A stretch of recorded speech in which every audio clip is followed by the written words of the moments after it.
الحمد لله رب العالمين، أشهد أن لا إله إلا الله وحده لا شريك له، وأشهد أن سيدنا ومولانا محمدا عبده ورسوله. أما بعد، فأعوذ بالله من الشيطان الرجيم. بسم الله الرحمن الرحيم. كلا لما يقض ما أمره فلينظر الإنسان إلى طعامه أنا صببنا الماء صبا ثم شققنا الأرض شقا فأنبتنا فيها حبا وعنبا وقضبا وزيتونا ونخلا وحدائق غلبا وفاكهة وأبا متاعا لكم ولأنعامكم. صدق الله مولانا العلي العظيم. اللہ نے کل کی بھی آیات میں اپنے انعامات یاد دلا کر ایک بات ارشاد فرمائی تھی کہ کلا لما یقض ما امرا. ایسا بڑا ناشکرہ ہے انسان کہ جو حکم دیا جاتا ہے اللہ کی طرف سے اس کو بجا نہیں لاتا. کل کی آیات میں بھی اللہ نے اپنے احسانات یاد دلائے اس طرح سے کہ ہمیں اور آپ کو ہر وقت اپنی اصلیت کو یاد رکھنا چاہیے کہ میں کیا تھا، کہ نام بھی کوئی زبان سے لینا، تذکرہ بھی کوئی نہیں کرنا چاہتا تھا، کہ جس پانی سے جو ہماری اصلیت ہے اللہ نے اس سے پیدا کیا اور پھر ماں کے پیٹ میں ایک بہترین شکل کے ساتھ زندگی عطا فرمائی اور وہاں سے ترقی کی تو دنیا میں آئے، اور اس دوران اللہ نے وہاں سے نکلنے کے راستے کو آسان بنایا. یہ انعامات اللہ نے یاد دلائے اور پھر فرمایا اور سنو، جس کا آدمی کھاتا ہے اس کے احسانات کو تو اور جانتا ہے. دنیا میں بھی یہ دستور ہے کہ اگر کسی نے کسی کو کچھ کھلا دیا تو کچھ بھی ہو جائے، اپنے محسن کے احسان کو انسان بڑا یاد رکھا کرتا ہے. اللہ نے آج کی ان آیات مبارکہ کے اندر بہت آسان سمجھنے کے لیے ظاہری نعمتوں کی طرف ہماری اور آپ کی توجہ کو دلایا ہے، اور ایسی چیزیں ذکر فرمائی ہیں جس پر انسانی زندگی قائم ہے اور ان کو یاد دلایا ہے. کیوں؟ تاکہ ہم اپنے خالق کو، اپنے پیدا کرنے والے کو، اپنے کھلانے والے کو یاد کر سکیں اور پھر اس پر ایمان لا کر اس کی اطاعت بجا لا سکیں. اللہ نے فرمایا بہت زیادہ دور نہیں، فَلْيَنظُرِ الْإِنسَانُ إِلَىٰ طَعَامِهِ. انسان کو چاہیے کہ ذرا اپنے کھانے ہی کی طرف غور کر لے، کیسے اللہ نے رزق کو اس کی پلیٹ تک پہنچایا، اس کے نوالوں تک پہنچایا. اس کے انتظام پر غور کرے کہ جو اللہ اس نظام کے اعتبار سے رزق ہم کو پہنچا رہا ہے وہ کیسے آ رہا ہے. اللہ نے لفظ استعمال کیا فَلْيَنظُرِ الْإِنسَانُ إِلَىٰ طَعَامِهِ. انسان کو چاہیے کہ وہ اپنے کھانے کو دیکھے. أَنَّا صَبَبْنَا الْمَاءَ صَبًّا، کہ آسمان سے بارش کے بعد زمین سے جو کچھ اگتا ہے اس پر غور کرے کہ اگر بارش نہ ہو تو گھاس کا ایک تنکا بھی نہ اگے. اللہ زمین کو قابل کاشت بارش کے بعد بناتا ہے۔ مردہ زمین کے اندر اللہ پاک زندگی عطا فرماتے ہیں۔ اور پھر آپ غور کریں، ثم شققنا الارض شقا، کہ ایک تنکے کی مجال نہیں ہے کہ زمین کو پھاڑ کر باہر نکل سکے۔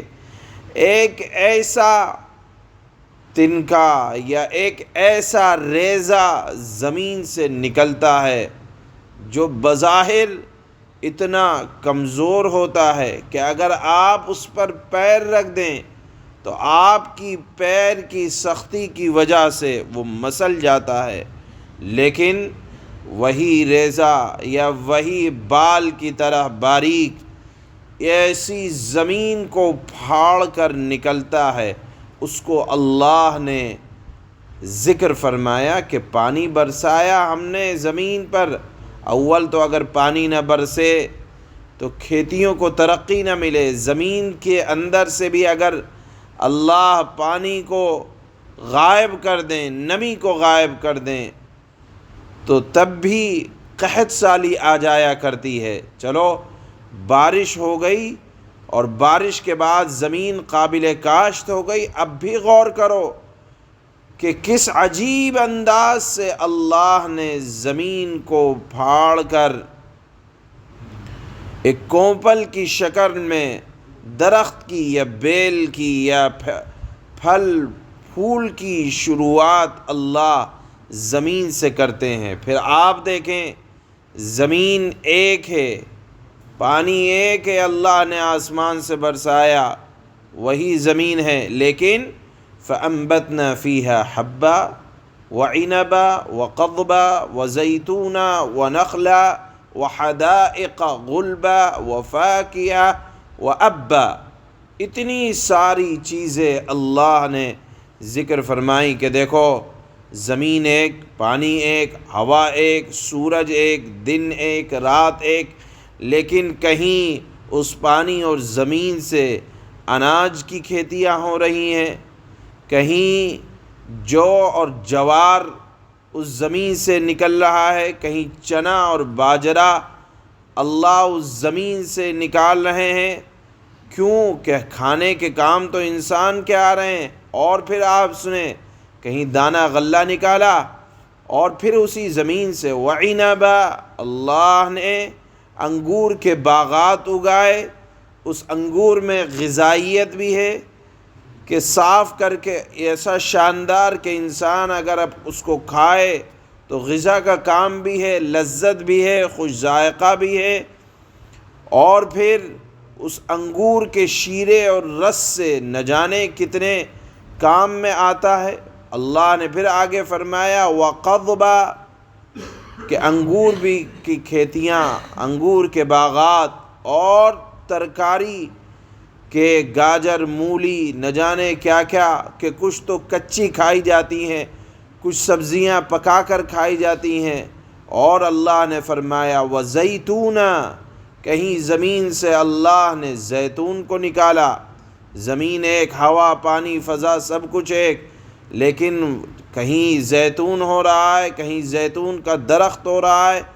اللہ نے زیتون کو بھی مبارک فرمایا، زیتون کے درخت کو بھی، کہ لکڑی بھی کام میں آتی ہے، پھل بھی کام میں آتا ہے، اور وہ پھل خود بظاہر مبارک بھی ہے، اللہ نے اس کی قسم بھی کھائی، فرمایا وَنَخْلًا، کہیں کھجور کے باغات ہو رہے ہیں کہ جو کھجور کی صفت یہ ہے کہ وہ کچی بھی کھائی جاتی ہے، تر بھی کھائی جاتی ہے، ادھ کچری بھی کھائی جاتی ہے، پختہ بھی کھائی جاتی ہے، اور اس کا شیرہ بھی بنایا جاتا ہے، اور اس کو کھا کر آدمی، اس کی غذا کا عالم یہ ہے کہ اگر کچھ کھانے کو نہ ملے، آدمی کھجور کھا لے اور محض کھجور کھاتا رہے تو کھجور کے کھانے پر انسان کی زندگی بڑے آرام سے گزر سکتی ہے۔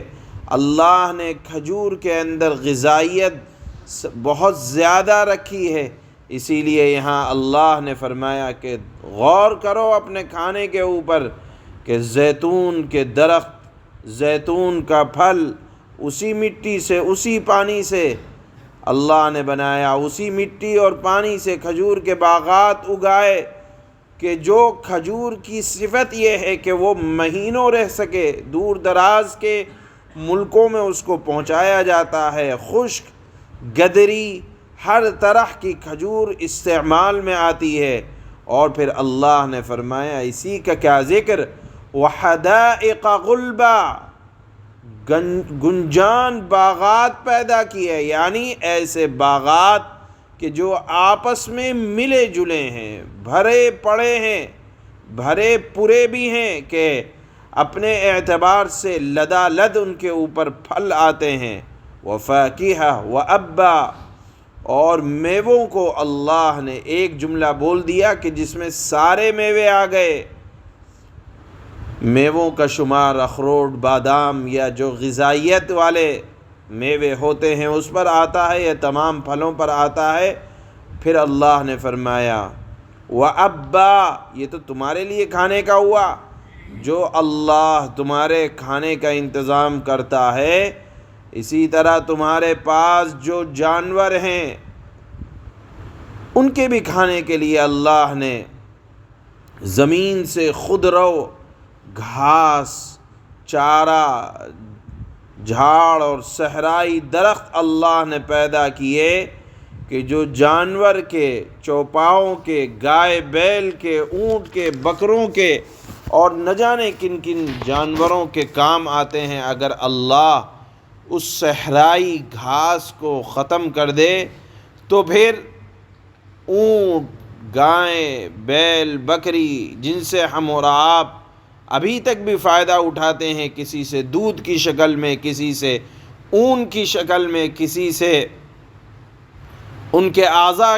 سے اللہ یا ان کے چمڑے سے فائدہ اٹھایا جاتا ہے، تو یہ اللہ کا انعامات میں اللہ نے اپنا ایک انعام شمار کرایا کہ دیکھو اللہ تو وہ ہے کہ جو تمہارے جانوروں کا بھی خیال کرتا ہے کہ ان کے گوشت کو تم کھاتے ہو، ان کی چیزوں کو استعمال کرتے ہو، تو اللہ نے تمہارے جانوروں کے لیے بھی زندگی گزارنے کا انتظام ایسا کیا۔ اس کے بعد اللہ نے فرمایا متاعا لکم ولانعامکم، یاد رکھو یہ تمام چیزیں تمہاری زندگی کو قائم رکھنے کے لیے ہیں کہ تم کھا سکو، پی سکو، رہ سکو، استعمال کر سکو، اور اللہ کا کوئی فائدہ نہیں ہے تمہارے فائدے پہنچانے کے لیے، تمہارے جانوروں کو فائدہ پہنچانے کے لیے اللہ نے آسمان سے پانی برسایا، زمین سے سبزہ اگایا اور یہ سلسلہ جاری کیا جس سے ہم اور آپ دن اور رات لطف اندوز ہو رہے ہیں، اور قیامت تک استعمال انسان کرتا رہے گا، فائدہ اٹھاتا رہے گا۔ قدرت کی اللہ نے یہ وہ نعمتیں بیان فرمائی ہیں کہ مسلمان تو مسلمان، غیر بھی اس کا انکار نہیں کر سکتے کہ ہاں یہ نظام، یہ انتظام چل رہا ہے۔ اب اللہ نے فرمایا بڑی نالائقی کی بات ہوگی کہ اپنے خالق، اپنے مالک، اپنے محسن، اپنے کھلانے پلانے کا انتظام کرنے والی ذات سے آدمی منہ موڑ لے اور اپنی من مانی زندگی گزارے۔ اس سے بڑی نالائقی اور کچھ ہو نہیں سکتی کہ دنیا میں بھی اگر کوئی چند نوالے کھلانے کا انتظام کر دے تو آدمی اس کی تعریف میں زبان کو اتنا چلاتا ہے کہ ہر آدمی سے کہتا پھرتا ہے کہ فلاں آدمی اپنے اخلاق کے اعتبار سے بڑا اچھا ہے، ایسے کھلانے پلانے کا انتظام کرتا ہے۔ یا اگر کوئی کمپنی کا مالک اپنے ملازمین کے سلسلے میں ذرا نرم ہوتا ہے، سارے ملازمین اس کی تعریف کرتے رہتے ہیں، تو جو اللہ جس کے اوصاف یہ ہیں جو آج اللہ نے بیان فرمائے، تو وہ کتنا بڑا محسن ہوگا، اس کے احسان کتنے زیادہ ہوں گے۔ اسی بات کی طرف اللہ نے آج کی ان آیات میں ارشاد فرمایا ہے کہ محسن کے احسان کو جاننا چاہیے۔ اللہ فرماتے ہیں كَلَّا لَمَّا يَقْضِ مَا أَمَرَهُ، ہرگز نہیں۔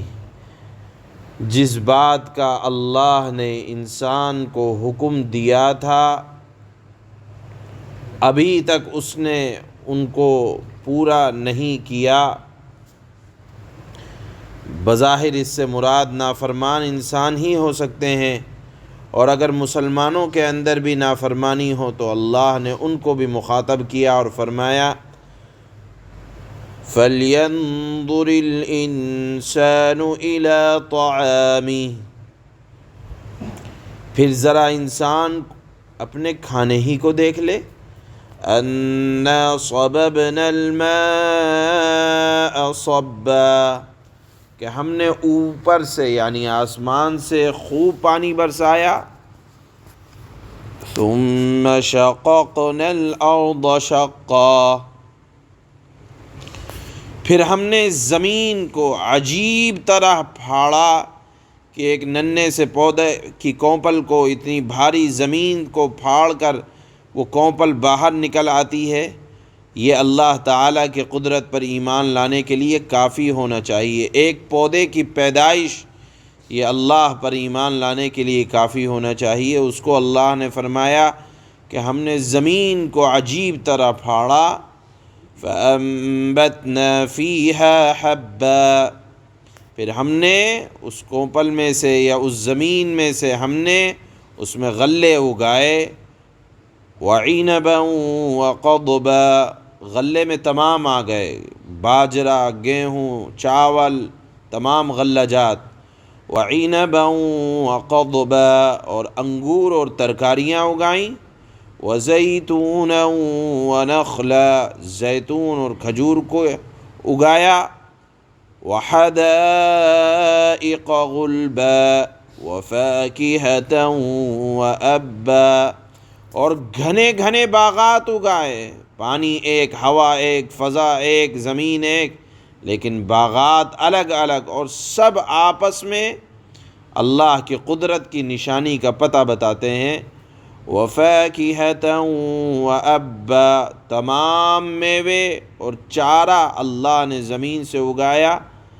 مَتَاعًا لَكُمْ وَلِأَنْعَامِكُمْ، اللہ کا کوئی ذاتی فائدہ نہیں ہے، سب کچھ تمہارے لیے ہے اور تمہارے مویشی یعنی تمہارے جانوروں کے، وہ جانور جن سے تم لطف اندوز ہوتے ہو، جن کے دودھ کو، جن کے چمڑے کو استعمال کرتے ہو، گوشت کو کھاتے ہو، یہ سب انتظام تمہارے لیے اور تمہارے مویشیوں کے فائدے کی خاطر اللہ نے یہ انتظام فرمایا ہے۔ سبحان اللہ و بحمدہ، سبحانک اللہ۔